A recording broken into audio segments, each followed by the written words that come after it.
Hello, everybody. Dr. K. K. Agarwal, President Heart Care Foundation of India, and you are watching Medtalks with Dr. K. K. 7 p.m. daily show, demystifying messages from the body. And it's customary that when we call our guest, we wash our hands and we do Suman K. So S for Seedha, U for Ulta, M for Mutti, A for Angutha, N for Nakhun, and K for Kalai. Once we have done that, we are willing and ready to accept our guest. And I have with me Madam Anita Sagal. She is a gifted individual and an exceptional wife and a doting mother to two daughters and two grandchildren.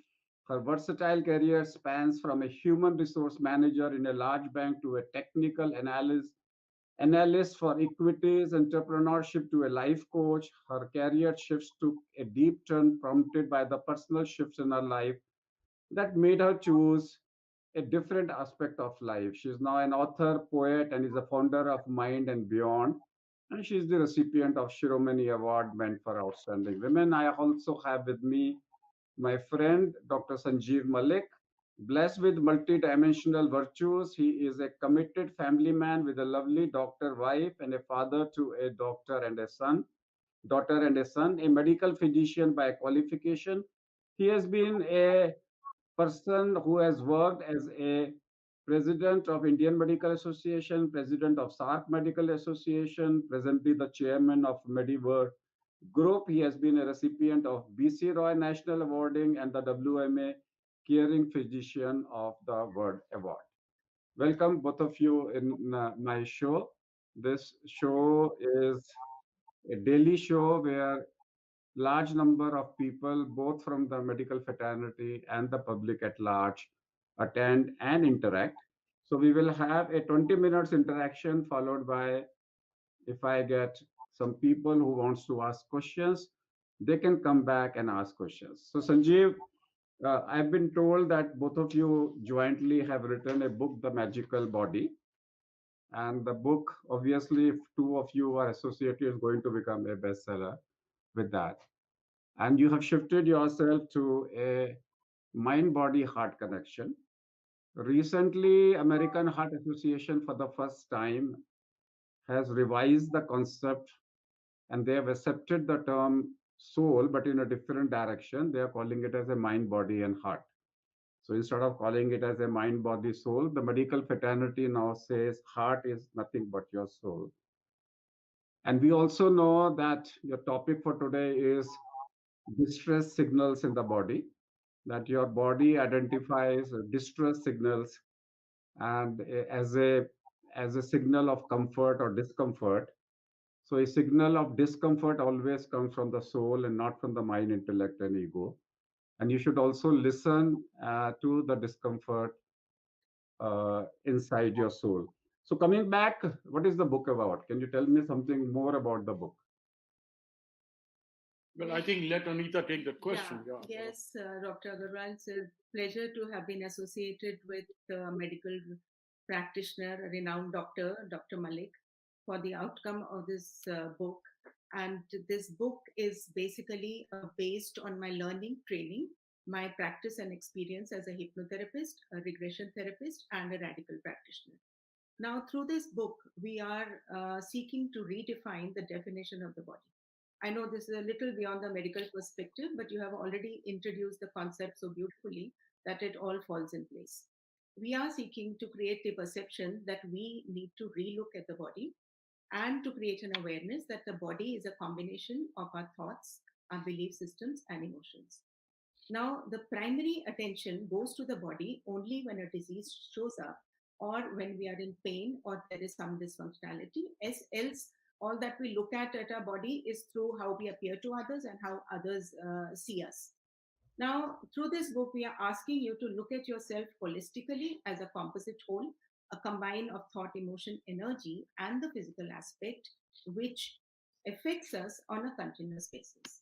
So, the body is also a feedback mechanism on its own. It is like a mirror to us, which shows us what is it that we need to shift, to reshape, or to shape our lives.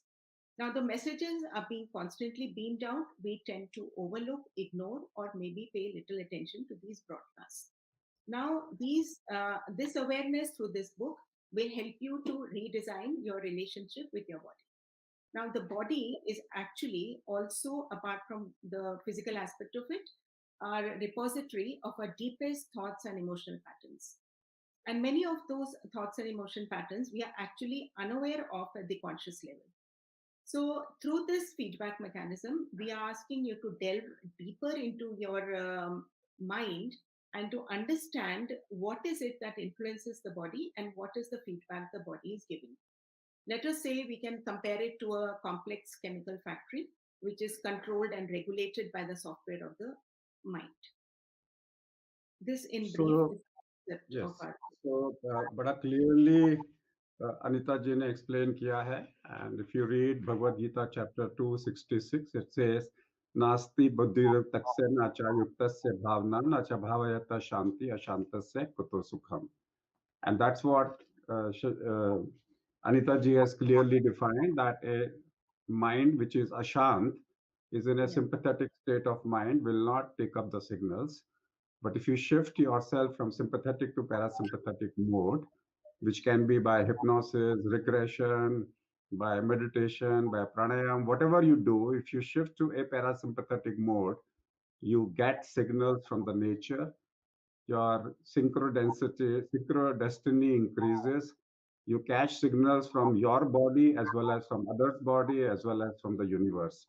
And that's what we call them as Ritam Dhara Pragya. And that is when you are in unison with the universe. That means your consciousness and the universe are together to catch those signals. And those signals you cannot catch if you are in a sympathetic state of mind. Therefore, you need a person like Anita to shift you from sympathetic to a parasympathetic state, a journey. And in during that journey, your mind becomes suggestive. So coming back to further about this, when you talk about the scientific basis, I've been told that you have included all aspects of quantum physics, as well as because when we talk about different philosophies of Hinduism, we have the first philosophy is Nyaya and second is Vaishashik. So there are six type of people who understand spirituality in India. The first is Nyaya, the second is Vaishashik, and Vaishashik philosophy is the basis of people who are scientists who wants to understand in the language of physics, whether they want to understand at the level of quantum physics or want to understand at the line of string theory. How are you explaining your subjects in the lines of quantum physics or quantum mechanics? Energy is immensely vast, and we have tried to condense it into basic characteristics so that it makes understanding easy. Now, the basic rationale behind is no different from the universally accepted fact that all creation is made of five elements, Panch Tattva, right? Namely, the earth, water, fire, air, and ether. Now, a body being a part of the whole has the same elements. The scientific fact is that everything is energy, frequency, and vibration, and the element combined, that is the earth, water, air, fire, and ether, is charged by a life force energy field, the prana. Now, matter, when broken down into molecules, atoms, subatomic particles, quarks held together by gluons and photons, which are the carriers of electromagnetic energy. In other words, the baseline of all matter is pure energy. All creation, we can say, has emerged from nothing. Now, each matter vibrates at a different frequency. Thoughts and emotions, bodies are the subtle parts of it. So, our body is constantly beaming energy in all directions. The first law of thermodynamics, that is a law of conservation of energy, it states that energy cannot be created, it cannot be destroyed, it can only be transmitted. Now, even if the thoughts and emotions fade away from our active awareness, they are somewhere stored in our body. They have left an impression somewhere. Now, that is picked up subconsciously by others, and that feedback we get through others in their reaction to us. In our environment, a new reality is created based on our thoughts and emotions and the energy field within and around us. So, our energy speaks and others respond to it accordingly. Now, the human body is enshrined in this energy field. We know that we are electromagnetic beings. To give you a scientific explanation, now let's say a human body at rest produces about 100 watts of power every second. Now, about 300 to 400 is easily produced by an individual in a few minutes or a few hours in an athlete. Few minutes in an athlete, I would say. Now, in every short burst of energy, such sprinting, some humans can put out over 2000 watts. Now, the cell membrane of the body is a seat of electrical activity and has a voltage called membrane potential. Now, a healthy cell has a potential of around 80 volts, whereas a disease cell, say a cancerous cell, has a potential of about 25 watts. Now, the low potential in membrane prevents it from performing its function as a protector and a gatekeeper of the cell, leading to disease. Now, the magnetic fields which are produced by the electrical activity is measured through MEG and MCG, and it is impacted by the magnetic field of the Earth. Magnetic field of the body is impacted by the magnetic field of the other Earth and the other magnetic fields around. Keep the body healthy and to keep it in balance, you need to be aware of its true nature and accordingly work with the various factors which are creating the disturbance in the electromagnetic field of the body. Now we have Dr. Sanjeev Malik here, an eminent doctor from this field of medicine. He will help us elaborate on the anatomy, physiology, and disease patterns of various diseases, which he has already put it out in the book. So we'll come back to Sanjeev, but before that, Anita ji has clearly defined that we all have come out of nothing, and that nothing is out of that we end up into a wave particle duality. So at this moment, we have Dr. K.K. Agarwal sitting here as a wave and as a particle, and the wave particle duality together. And spirituality is nothing but shifting from that imagination of a wave particle duality to a wave, and from wave to unmanifest, which is avyakt. And once you achieve that avyakt, you are in touch with your consciousness. Coming back to Sanjeev, go ahead. Well, KK, I can tell you what attracted me to be a part of this venture. I have seen Anita do a lot of cases of healing, as she calls it. And over the last few years, I have been sort of her partner in medically guiding her. So whenever she gets someone who has some physical or bodily deformity or disease, she would always do her homework first.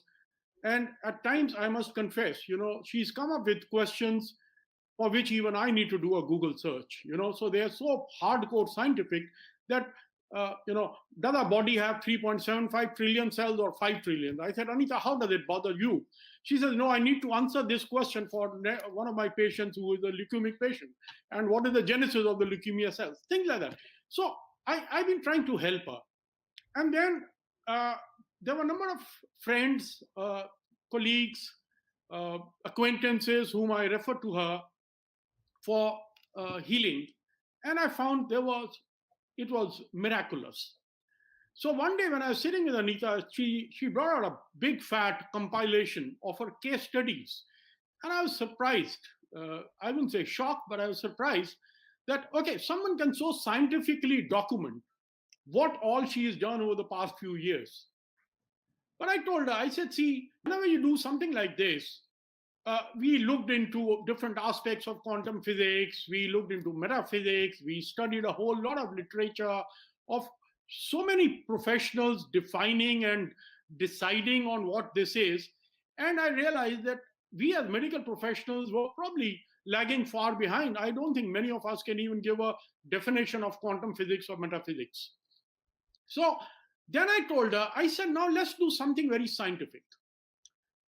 Number one, I want to be very clear that what Anita does and what we've tried to bring out through this book, the different healing modalities, they're all complementary. They're not a substitute to scientific modalities of disease diagnosis and treatment. So let that be very clear. But what we are now planning to do, even in our next stage and phase, is that we're going to try to scientifically rationalize. Continue, please. All right. Okay. So, what I'm telling you, one of the things we planned was that we tying up with a leading diabetic institute of the country, and we say, okay, while you're treating your diabetes patients, let's on a hardcore clinical trial protocol pick up one set of patients where you are treating your normal way with your medicines, and the other set also gets the same medicine, but they also get some of the healing therapies which Anita does. And let's do a trial. So this is just one of the small things that we're planning. We obviously be looking at even help and guidance from professional friends like you to see how we can structure it. So that's actually how I came up to be a part of this. I think it's also for the interest of a lot of our viewers, maybe very briefly define what quantum physics is. Maybe Anita would want I to. think that would help everybody to understand the concept behind the work that we do. So, quantum physics, the origin of it comes from a Latin word which means amount, which is the smallest possible unit of any matter of energy. Now, it's a study of the atoms, the subatomic particles, which, as you mentioned, began with the discovery of particles being energy wave like properties. So, like you said, you are wave and your particle both at the same time. Now, as we break down the atom, we find the non physical energy nature of the atom. Now, all matter is composed of molecules, atoms, subatomic particles held together by gluon and photons, which are carriers of electromagnetic energy. This is the common ground of spirituality and quantum physics. So, we are happily, it's converging. Now, the mystical wisdom, the scriptural wisdom is now happily converging. So matter, when you break down, it comes down to a common pool of energy. It is the unmanifested energy which manifests as matter, but each matter vibrates at its own unique frequency. Now, when observed, wave when observed, condenses into particles. Now, this energy field of our thoughts and emotions, that is the subtler parts of us, influence, and whatever it influences is stored in our body. In short, what we focus on will grow. So, our intent and focus are therefore the creators of our reality, both in our inner world and in our outer reality. Essentially, which means that we are the master of our own destinies, whether it comes to our physical body or it comes to outer reality. How we discover that is a process which unfolds for you as we work with ourselves. So that's what Anita ji is very clearly defining, that the concept of Ritambhara Pragya, as is the universe, so is as is the microcosm, so is the macrocosm. And if you shift from sympathetic to parasympathetic mode, you go at a level of waves where you get in connection with your consciousness, and there starts the healing. And that healing is possible. Dean Ornish has shown it, Courage Trial has shown it. Lots of trials have shown very clearly even the blockages are regressible, involving shifting to a parasympathetic state of mind where you are connected with the universe. So, and that's what Anita ji is also saying, that in diabetes, where is the origin of diabetes? The origin of diabetes is the cellular dharma of a white adipose cell, which has forgotten its dharma and which is ending up into a cellular obesity, which is leading to free radical, that is lipid peroxidation on one side and induction of TNF alpha and IL-6 on one side. And if you change the dharma of that particular cell and shift from M1 macrophages to M2 macrophages, or you produce good cytokines. So now there are enough number of studies available, which I would like Sanjeev to do, because if you want to prove that that your treatment is working, first thing is we must demonstrate a reduction of conversion of M macrophages from M1 to M2. Two is IL-10, IL-4, and IL-13, which are IL-10 is available in India. We are doing a trial on parasympathetic mode and changes in the good cytokines. So you have TNF alpha and IL-10, both the tests are available. CD4 and CD8 count. So if whichever we want to show when we say at the level of molecular or a quantum level, the body is healing. That means we are showing that the low grade systemic inflammation in my body is regressing. For that, I need to show a reversal of my inflammatory markers. And these inflammatory markers takes care of my liver, pancreas, muscle, and adipose tissue. So I totally agree with the work which both of you are doing, wonderful work. And the most important thing will be documenting those case reports. Science, uh, all those people who are well versed with the subject, they know the science. General public need not go into the details of the science. They would like to see anecdotal cases. And when you people were not there, I was talking about there are 6 types of evidences in Vedic literature. One is pratyaksh. Pratyaksh is that you says, I have, patient gives you that I have done it. That is anecdotal examples. Our case reports are pratyaksh. And then you have Anuman, that is a Anuman and Upaman, Arthapati, Anuplabdhi, and Shabda. So here, if you are compiling anecdotal cases with their references, and some of them can be with scientific evidence, other can be with analogy, that if this person has responded to this, another person will also respond to the same. So using the 6 pramans of Vedic sciences, one can easily show that. I would like now Sanjeev and Anita ji to give 5 take home messages for the concept. Okay. Well, I would say let Anita sum it up, but I would say, at the end they say, what I learned was we spent about a year writing this book, and the gist was, you give me your biology, I'll give you your biography. Absolutely. Right, Anita? So, so maybe completely Anita agree would with want that. to. Here also the role comes of microbiome, because if you have uh, 3 to 6 trillion cells in your body, 10 times of that you have microbiome in your body. And in Bhagavad Gita, Krishna says, I am Vaishnava.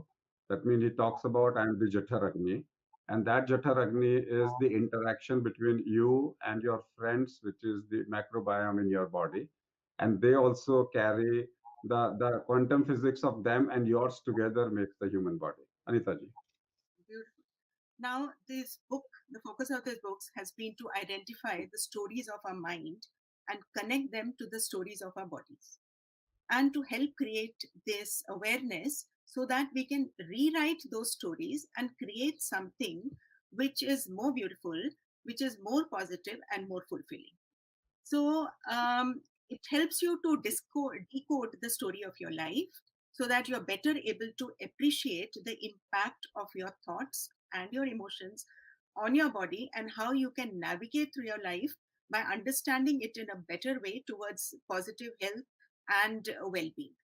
Now, in short, the message is that you have the power, you are not a victim of your genetic framework, and your future is not fixed or not set in stone.